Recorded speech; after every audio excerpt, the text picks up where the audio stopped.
Panic is gripping NFL fans as the season's first quarter winds down, with half the league's teams already sporting losing records and several still chasing their inaugural win. It's a tense time in football, where early stumbles can feel like the end of the world for supporters of powerhouse squads. But is it really time to hit the panic button, or should we hold on to hope? In this deep dive, we'll explore the struggles of 16 teams that are off to rocky starts, including last year's playoff contenders like the Kansas City Chiefs, Baltimore Ravens, Denver Broncos, Houston Texans, and Dallas Cowboys. We'll break down whether they should stay optimistic, sound the alarm, or simply wait for next year. And here's where it gets controversial. Are we too quick to judge teams based on a few games? Or does early season performance truly predict the playoffs? Stick around as we dissect the stats, strategies, and surprises that could turn things around or confirm the doom and gloom.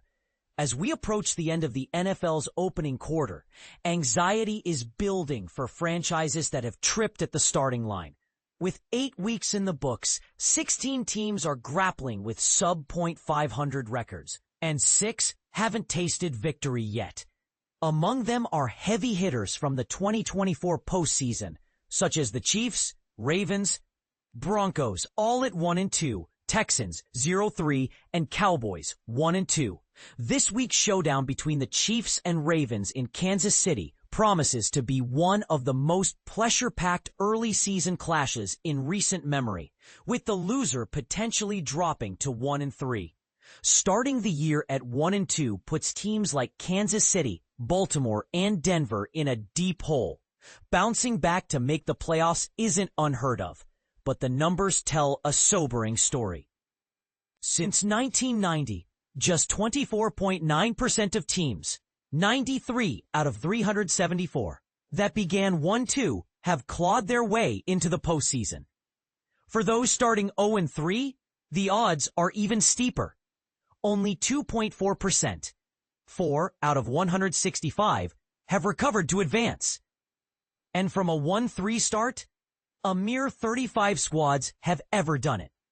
These stats highlight how tough it is to recover from an early deficit in the NFL, where momentum and injuries can snowball quickly for beginners. Think of it like a marathon. Falling behind early means you have to run faster later, but the league's schedule and rivalries make that incredibly challenging. So, should we freak out yet? We're examining these 16 underperformers to decide if they and their loyal fans should take a calming breath and keep believing, press the panic button, or just pencil in next season. Let's dive in, team by team, with some added context to make sense of the chaos. Keep the faith. Kansas City Chiefs, 1-2. We're not used to seeing the Chiefs look so out of sync, with communication breakdowns and a lack of explosive plays derailing their usual dominance. The front office poured resources into bolstering the offensive line during the offseason. Yet quarterback Patrick Mahomes and head coach Andy Reid are still waiting for those upgrades to click. Mahomes has been forced to release the ball faster, and deep passes haven't connected. On top of that, injuries, suspensions, and the wear of age have diminished their star power at key skill positions. But here's the part most people miss. The second half of their recent victory over the Giants showed glimmers of offensive revival. Was that just a fluke to get back on track? The Chiefs desperately need it to be real, especially with the Ravens coming to town this week. Baltimore's hungry for redemption after tough losses to Buffalo and Detroit. Kansas City has been here before. They started 1-2 in 2021 and finished 12-5. The return of wide receiver Xavier Worthy and Rashee Rice, back from a 6-game suspension in Week 7, should inject some speed. And if rookies like tackle Josh Simmons and guard Kingsley Suamataia keep maturing on the left side of the line, there's genuine optimism. Playoffs are still within reach, though a top seed or home field advantage feels like a distant dream. And this is where it gets controversial. Is Mahomes still the unstoppable force he once was? Or are these struggles a sign of decline? Fans, what's your take? Should we trust the process Or is it time to question the Chiefs' dynasty? Baltimore Ravens, 1-2. The Ravens are topping the NFL in scoring at 37.0 points per game, but their defense is a sieve, allowing a league-high 415 yards and 32 points per contest. Second worst. They've only snagged 2 takeaways, compounded by costly fourth-quarter fumbles from running back Derrick Henry against Buffalo and Detroit. That 1-2 record isn't a shock. They sorely missed defensive tackle Nnamdi Madubuike and edge rusher Kyle Van Noy in that Detroit game, forcing others to step up. Luckily, the AFC North is in flux. Cincinnati's dealing with Joe Burrow's extended absence, Cleveland's quarterback situation is shaky, and Pittsburgh's inconsistent. If Henry can shake off his fumbling woes and the defense starts making key stops, Baltimore has a favorable stretch ahead.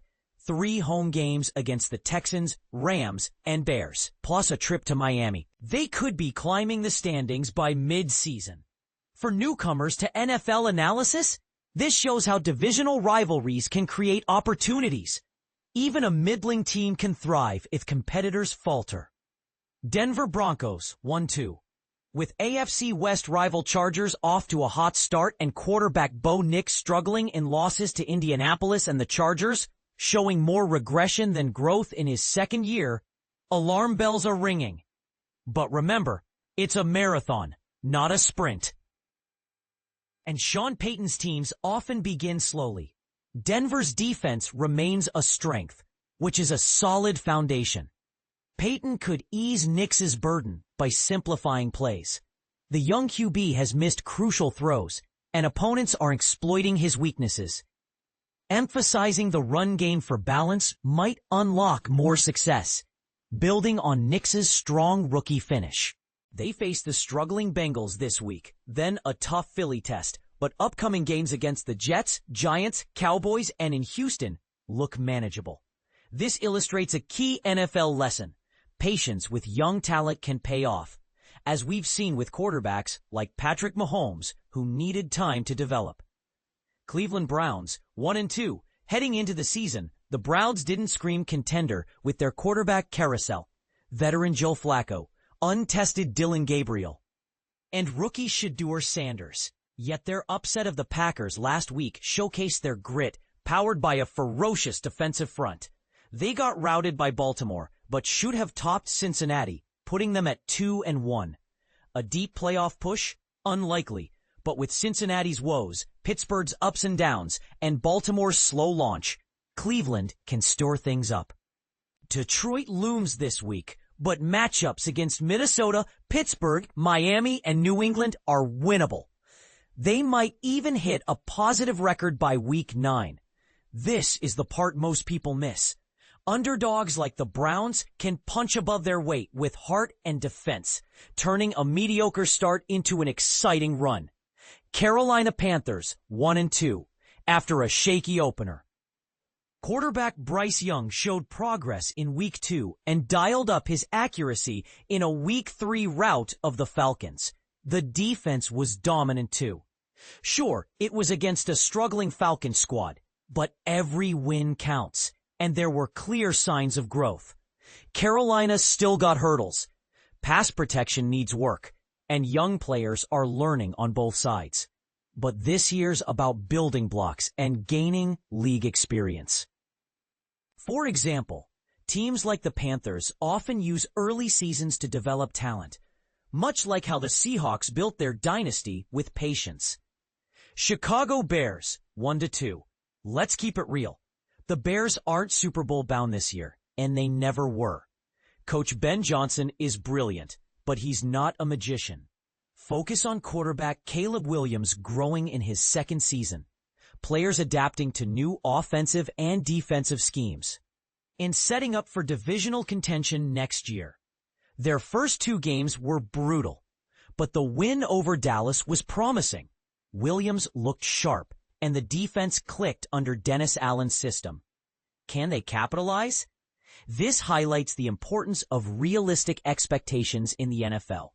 Rebuilding takes time, as seen with franchises like the Patriots, who rebuilt patiently. New England Patriots, 1-2. Coach Mike Vrabel's rebuild of his old team will take patience. The roster's young and talent thin, but they're competitive, staying in every game, which is huge. Quarterback Drake May is improving, building rapport with receivers. Cutting penalties, they lead in that category, and protecting the ball could flip close losses to wins. Panic. Houston Texans 0-3. Despite recent AFC South crowns and a playoff victory last season, the Texans overhauled their offensive line to shield quarterback C.J. Stroud. They added veterans like tackles Cam Robinson and Trent Brown, guard Laken Tomlinson, and drafted Ariante Ursary, trading away Pro Bowl left tackle Laramie Tunsil for cap space. It hasn't worked. Brown didn't stick. Robinson's barely played. Ursary struggled, and Stroud scrambling. Wide receiver upgrades flopped. Rushing is weak, and losses total just 13 points. Stroud's forcing plays, unlike his rookie poise. With division foes Colts and Jaguars improving, no quick fixes exist, and this is where it gets controversial. Was trading Tunsil a mistake, or is Stroud's protection just a symptom of deeper issues? Texans fans, do you think the team can recover, or is this the end of their momentum? Dallas Cowboys 1-2. Trading Micah Parsons at the start was a blow. His replacements haven't gelled, leaving Dallas vulnerable against the run and in the secondary. The offense must carry the load, but injuries to CeeDee Lamb and Tyler Booker pile pressure on Dak Prescott. Returning to the playoffs under a rookie coach and staff was tough. Now, with defensive disarray and offensive woes, contention seems impossible. For instance, past Cowboys teams have overcome injuries, but this feels different. Does it? Atlanta Falcons 1-2. Losing to Carolina is one thing, but a 30-0 shutout? Panic time. The opener loss to Tampa Bay was close, but not this. Quarterback Michael Penix Jr.'s completion rate is abysmal, 58.6%, sixth worst, and they've scored 1 TD in 23 possessions. Firing receivers coach Ike Hilliard this week might help, but bigger changes are needed. Switching to Kirk Cousins could stabilize things and keep pace with Tampa Bay. But here's where it gets controversial. Is Penix Jr. worth the wait?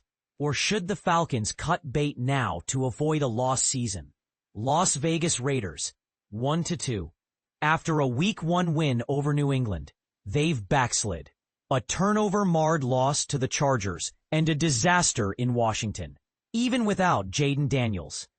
Offense under Chip Kelly and Geno Smith hasn't delivered. Line and run game are sluggish. Run defense is awful. Special teams too. Miami Dolphins 0-3. They panicked early with a players-only meeting after Week 1.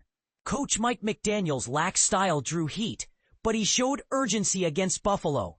He must keep demanding excellence. Upcoming games: Jets at Carolina, Chargers at Cleveland, at Atlanta, are a chance to rebound before big tests. But can they? New York Giants 0-3. They benched Russell Wilson after a loss to Kansas City, where he threw 2 picks and completed 56.3%. His Week 2 stats against Dallas were flashy, but misleading. Third down conversion is terrible, 27.5%, second worst. Rookie Jackson Dart might spark things, buying time for Coach Brian Daboll. But New York season is likely over. Expect off-season changes. Tennessee Titans 0-3. Coach Brian Callahan handed off play calling after 3 games, citing Year 2 decision-making issues. Rookie Cam Ward has flashes, but Callahan hasn't set up young QBs well. Without improvement, another reset looms. Wait till next year, New Orleans Saints 0-3. No panic will save this season. Rookie coach Kellen Moore oversees a hole-filled roster. Sometimes you rebuild by going backward. Flashes from Spencer Rattler offer hope for the future. New York Jets 0-3. They nearly beat Pittsburgh and Tampa Bay, but fell to Buffalo. Defense and rushing are strengths, but changing the losing culture takes time. As we wrap up, it's clear that early NFL struggles can lead to panic, faith, or resignation. But the season's long, and surprises happen. What do you think? Are we too harsh on teams like the Texans or Cowboys? Or do these starts doom them? Should coaches like Callahan be given more leeway? Or is it time for changes? Share your opinions in the comments. Do you agree with our assessments or see a different path forward?